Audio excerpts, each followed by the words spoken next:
à tous, ici Aurora Soma. Alors nous nous retrouvons pour la 15e vidéo de Soma, Soma la minute de connaissance de soi. Et aujourd'hui, nous allons parler du nombril, le nombril divin et divin. Alors, comme vous le savez, et contrairement à toutes les vidéos que vous avez pu visionner, le nombril n'est pas un organe. Le nombril ne sert strictement à rien. Donc c'est le reste en fait, c'est une cicatrice, le reste du cordon ombilical qui a été actif dans la vie utérine.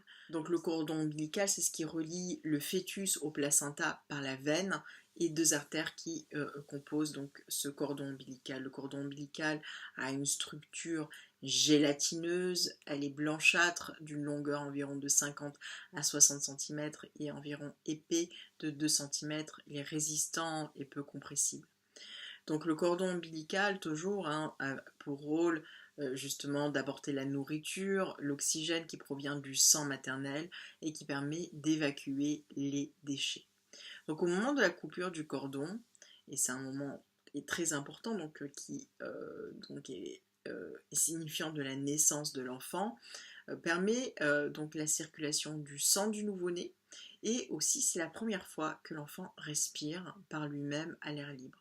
Donc vraiment, hein, la coupure du cordon ombilical, c'est le moment précis où le bébé respire par lui-même, donc il arrête de dépendre justement de la respiration donc de la mère, et aussi c'est au moment donc où son système sanguin se met en marche, et enfin qu'il va aussi avoir de nouvelles perceptions, et ça on va le voir un petit peu plus loin.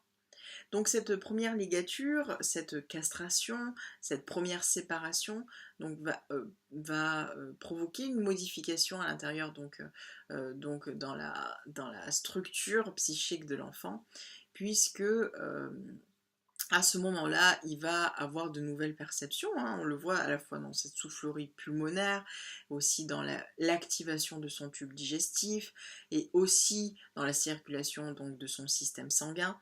Et c'est aussi un premier traumatisme, puisque c'est une mutation pour lui. À ce moment-là, donc il va percevoir les choses par lui-même et non plus par le biais de sa mère. Et c'est à ce moment-là qu'il va amorcer la construction et le développement de l'image de son corps. Donc l'image de son corps, c'est l'image de ce qu'il vit, donc de l'ensemble des représentations, des sensations, des ressentis qu'il va avoir donc, au contact du monde et au contact des autres. Donc on le voit, hein, c'est ce qu'appelle ce qu'on appelle en psychanalyse, notamment des psychanalystes comme Dolto ou Rank, parlent de castration. Je sais pas pourquoi je dis contraction, pardon, c'est pas des contractions, c'est une castration, excusez-moi.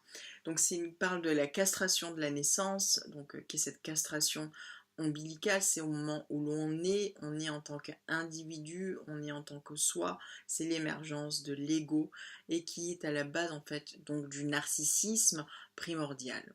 Donc quelque part, hein, cette cicatrice ombilicale, c'est le signe, c'est le moment de notre naissance, c'est la trace de la séparation donc d'avec le placenta, d'avec le corps maternel, et c'est ce qui va rappeler à chaque individu, à chaque être, qu'au moment de sa naissance, hein, finalement, il va changer le monde, il va apporter quelque chose de particulier au monde, et il est la marque aussi cette cicatrice ombilicale, c'est la marque avec ce qui le précède, avec ce qui le préexiste, à savoir sa source.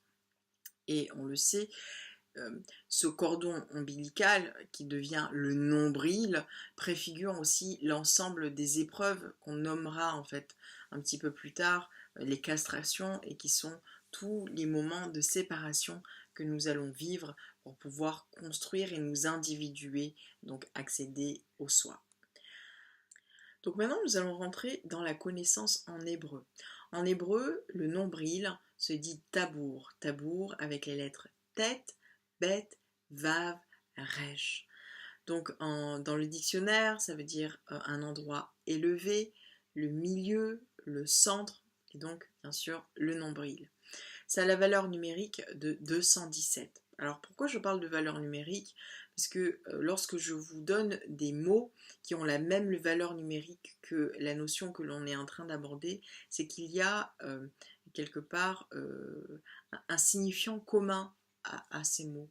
Et donc en essayant de fouiller, de comprendre la structure du mot, la structure du langage, en rentrant dans la force de l'association, on peut voir finalement qu'est-ce qui relie des mots qui apparemment, visiblement, paraissent très éloignés, ne semblent avoir rien à voir les uns avec les autres. On essaie de trouver voilà, les fils qui les relient et qui permettent finalement de, de, de, de, de les relier à une racine commune.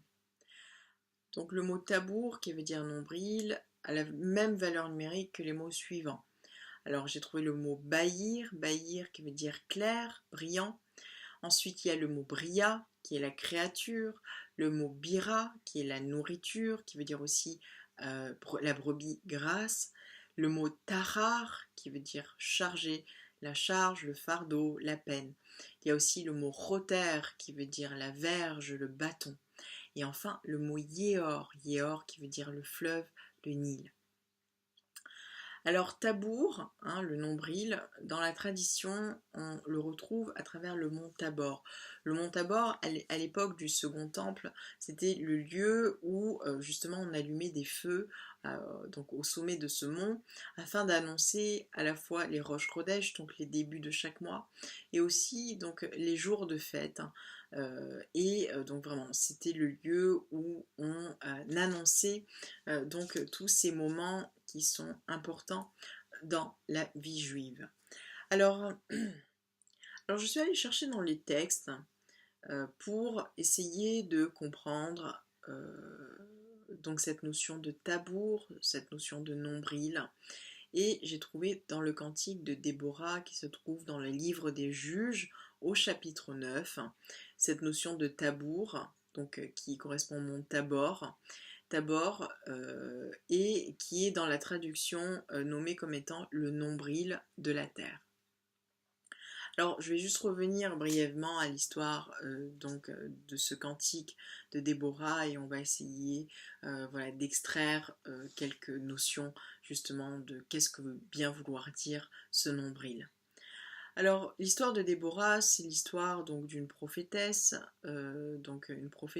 une juge, une guerrière, qui a été très influente dans le destin du peuple juif, puisqu'elle a permis de remporter une victoire des enfants d'Israël sur l'armée de ses oppresseurs qui est Sisra dans la bataille dite du Kishon.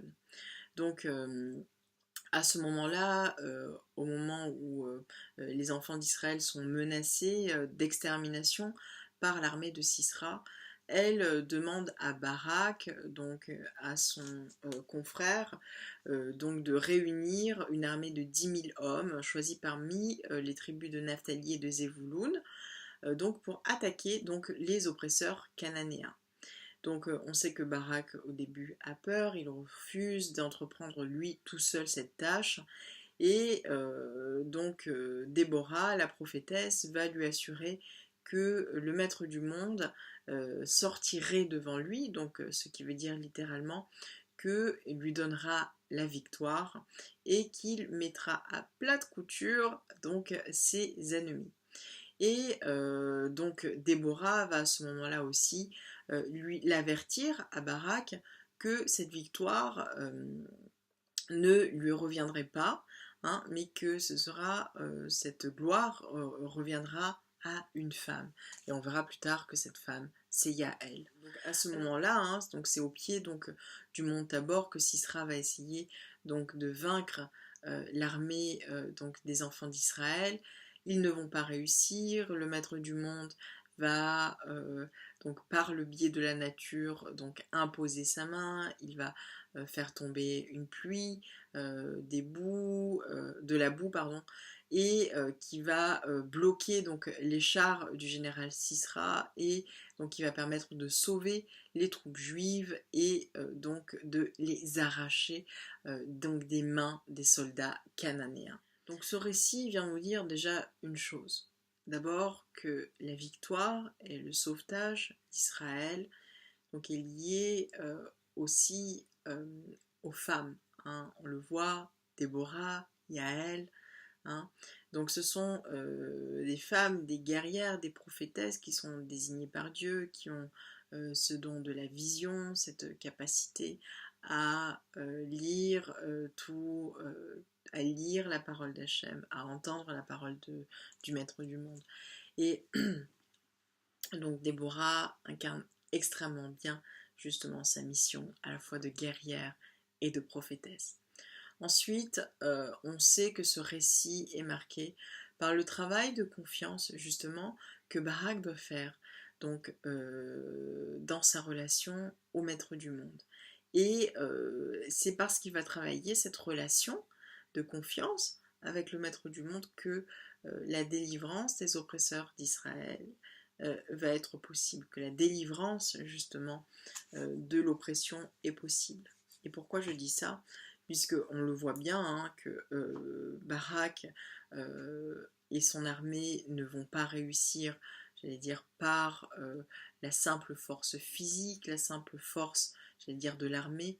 Tout se passe au niveau spirituel, tout se passe dans le lien qu'il justement a établi, qu'il élabore avec le créateur du monde et qui va lui permettre d'augmenter son être, d'augmenter donc la proximité avec sa lumière, avec sa nature divine et donc va permettre aussi de faire croître justement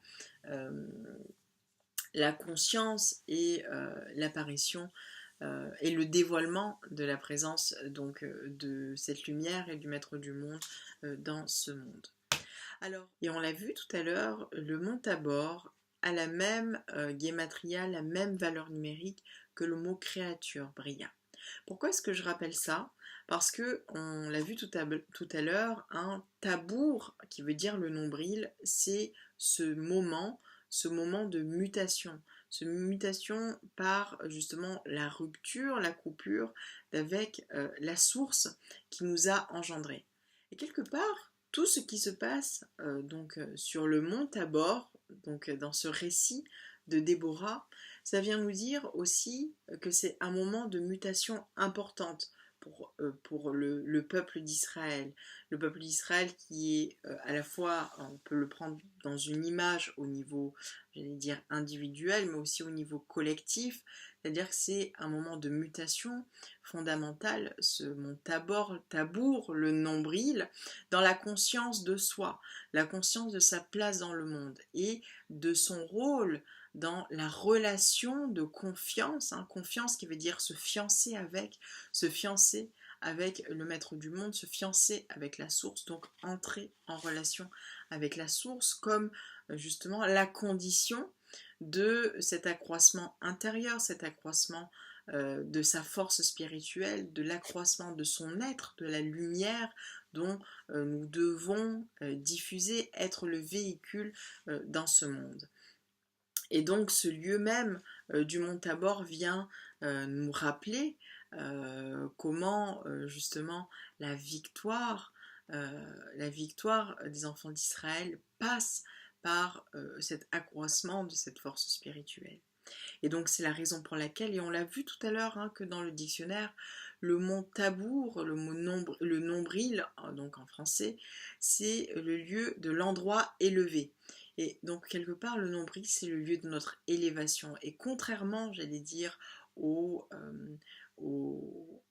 jargon populaire qui dit que le nombril, c'est le lieu de l'ego, c'est le lieu de l'ego quand on est dans l'extériorité, justement, de la vision du nombril. Mais lorsqu'on rentre dans l'intériorité, même des mots, de la structure même du langage, on voit que le nombril, c'est le lieu de notre élévation. Et loin de nous enfermer sur soi, c'est au contraire, il nous ouvre à la conscience que la séparation, hein, on l'a vu, la séparation ombilicale, la séparation d'avec la source, c'est la condition même pour entrer en relation avec elle. C'est la condition même pour lui laisser la place dans notre vie. C'est la condition même par laquelle justement notre force spirituelle euh, euh, est possible, c'est ça, pour pouvoir être et agir dans ce monde et faire tomber ceux qui veulent nous faire tomber finalement. Et donc quelque part, c'est en coupant, j'allais dire, le cordon ombilical, en respirant par soi-même, en s'autonomisant, tout en gardant la conscience que l'on est une créature. On l'a vu, hein, Bria, c'est la même valeur numérique que Tabour, le nombril, hein, en gardant la conscience que nous sommes des créatures, donc qu'on est relié à ce qui nous préexiste, à ce qui nous a engendré, à savoir le Créateur, et donc ce souvenir donc, de la source qui est à l'origine de sa vie, c'est bien, j'allais dire, une des conditions et un des moyens d'accroître notre force spirituelle et notre force intérieure, la force de notre être, la force de notre âme qui s'incarne dans notre corps, dans le monde. Et pourquoi aussi je dis ça? Et je vais revenir à un dernier point qui est notamment dans une pathologie qui touche particulièrement le nombril et qui s'appelle l'hernie ombilicale. L'hernie ombilicale en hébreu se dit beka. Beka qui vient de la racine baka. Baka donc qui veut dire fendre. Hein, donc fendre, essayer de déchirer quelque chose. Donc il y a cette idée de fendre quelque chose qui est clos, de permettre justement que quelque chose qui était enfermé puisse sortir. On utilise aussi beaucoup ce mot beka dans l'idée de fendre la mer. Donc cette racine hein, de beka qui est baka veut dire à la fois une fraction, une moitié, et par extension ça veut dire une crevasse, une déchirure, une vallée.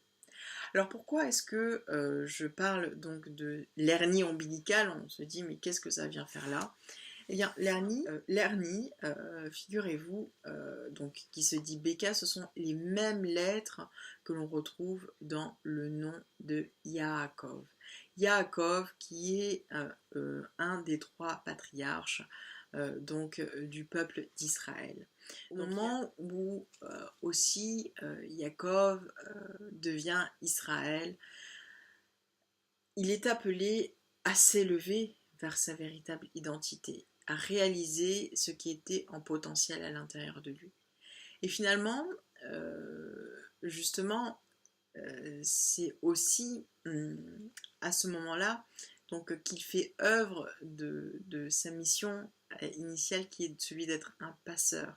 Hein, on le voit puisque le nombril c'est la trace donc de ce cordon ombilical qui relie le fœtus au placenta. Et on sait que le fœtus en hébreu se dit oubar, d'accord? Et c'est la même racine que le mot ivrite qui veut dire l'hébreu et qui veut dire le passeur, celui qui va au-dessus des choses. Et quelque part, le nombril vient nous dire ça, c'est que tout comme Yaakov qui devient Israël, donc le nombril, c'est ce qui nous appelle à traverser ce qui nous empêche hein, de nous élever donc vers notre véritable identité.